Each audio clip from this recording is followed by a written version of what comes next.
Друзья, всем привет! Это прекрасный солнечный день. Мы начнем с классной новости. Мы поставили себе цель к сентябрю заработать 2 миллиона рублей. И первая машина, на которой мы заработаем, это Mazda. Вот в таком состоянии мы берем машину.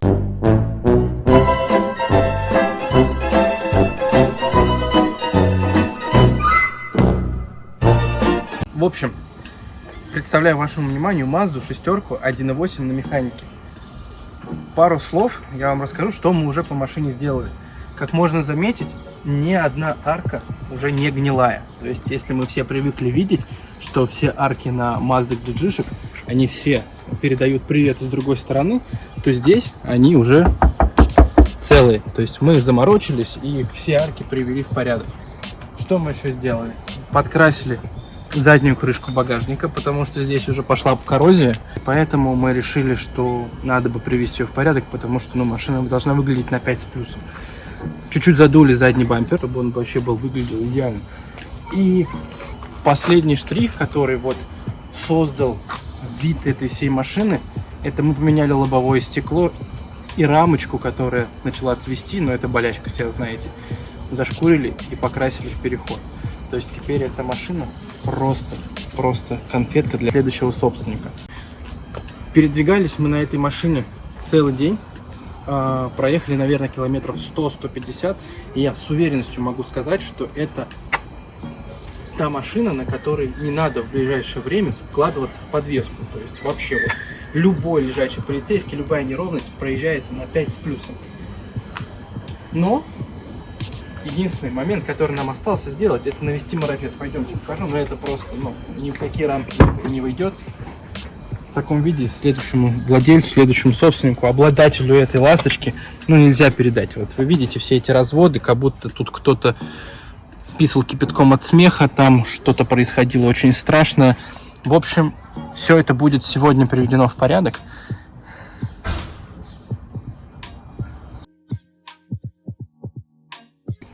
И будет просто машина на 5 с плюсом. Я потом краткий список, когда будем подводить итоги, за сколько мы ее взяли, сколько мы вложили, я все подробно перечислю, во что нам вылилась эта машина. И кто желает ее приобрести, естественно, если она еще не продалась, с кайфом ее вам отдадим. Пока. Первый раз пользуюсь этой штукой, понятия не имею, как это пользоваться. Я знаю, что это только торнадор, что это подача химии, а это без химии. Это мои познания на этом закончились, поэтому пробуем учиться прям, да.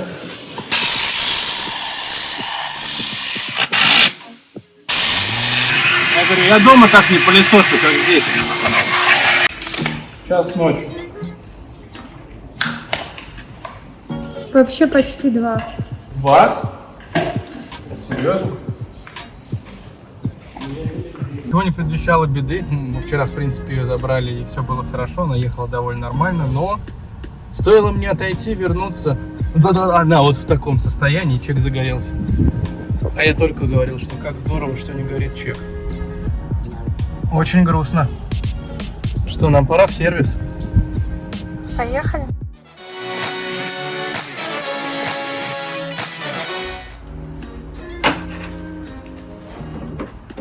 Ну что мы делаем? Еще рано. Я еще сам не знаю, что делаю. Полилась первая вода. Может, все-таки... В этом причина. Может, все-таки мои подозрения верны. Ух ты. Ой. Это лишняя деталь. Да ладно. Я не знаю, честно сказать, с какой стороны считается, справа налево или слева направо, первый, второй, третий, четвертый цилиндр, но это не в этом суть. Вытащим четвертый. А вот, наверное, как раз и наша беда. Опала вода. Весь в воде. Весь в воде. Так, еще была ошибка по третьему.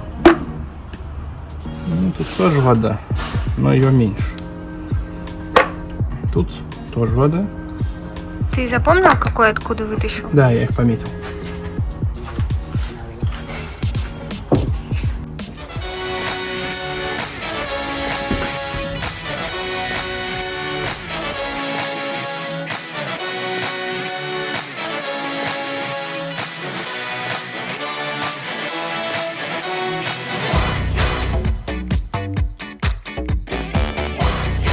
Так, ну что, мы поставили все катушечки обратно. Я думаю, что мы на ней поедем, чтобы протестировать, дело было в этом или дело было не в этом. Но я на 99,9% уверен, что сейчас машина поедет совершенно по-другому. И мы решим проблему с чеком, и у нас в принципе не останется проблем по этой машине. Ну, я так всегда по самом деле думаю, но...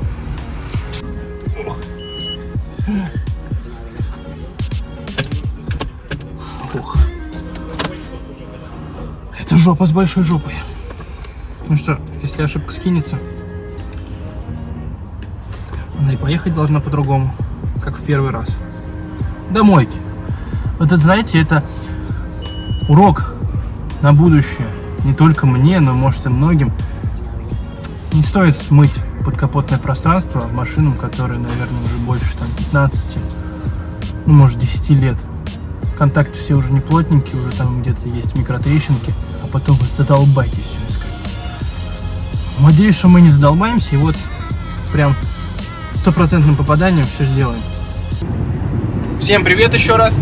В общем, у нас не получилось сделать сразу же тест-драйв после того, как мы устранили ошибку, и выехали только вечером. Специально выбрали прямую дорогу, где можно разогнаться по максимальному. Вот сейчас едем 100 км в час. Так, небольшой прикаточный режим. Полет нормальный, никаких ошибок, ничего нет. В общем, тьфу-тьфу-тьфу.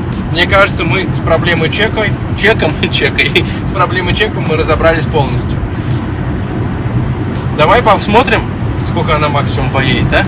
Давай. Ради интереса.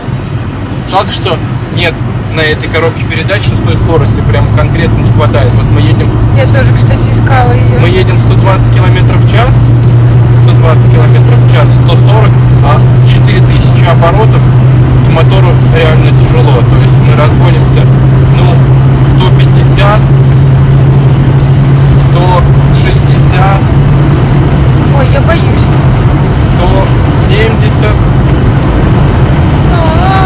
100.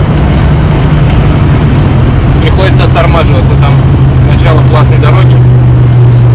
Поскольку нам нужно накопить миллион, а то и даже не миллион, а то и даже 2, мы испытываем машины только до платной дороги. После того, как мы видим, что надо за что-то платить, мы опачки берем и разворачиваемся и едем в обратную сторону.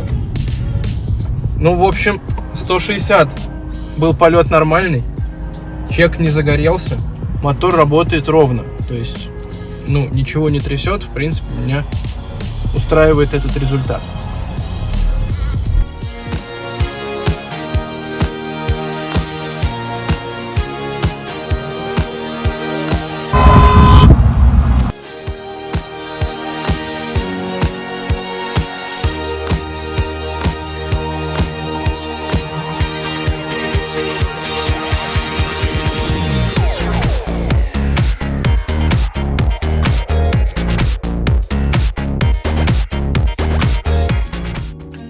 Что мы делаем? Мы ставим 20-е колеса, чтобы машина смотрела просто супер. Мы сделали химчистку, мы сделали полировку. Короче, машина блестит и сверкает. Последнее колесо закручиваю, и жена едет фотографировать. Так что один секундомерчик, и вы все увидите. Создаю иллюзию работы. В основном я просто болтаю, когда человек работает. На что можно смотреть бесконечно? На огонь, на воду, и как кто-то работает. Короче, одним маленьким штрихом мы не отделались. Мы отфоткали и поняли, что когда на колесо 20 радиус, когда 20 радиус одет на машине, ей еще труднее стартовать с места, то есть как минимум трогаться. И когда подняли на подъемнике, определили, что переднее правое колесо просто не крутится, ну вообще не крутится, то есть его было невозможно прокрутить. Но сенсей, гуру суппортов и всего остального, Рома, там. Мы оставим его номер телефона, если кому-то нужно будет починиться там в Крыму, а обязательно в Крыму, то есть. Почему только в Крыму? Ну, Рома из Крыма. Приезжают туда, все, естественно, долгая дорога, сломался, и тут Рома сидит такой под вывеской Крым. Автосервис здесь. Вот. Короче, все привел в порядок, все хорошо. И он даже особо не ругался, когда тут все заклинило. и не матерился. А я пошел дальше создавать видимость, что это работает, просто болтаю.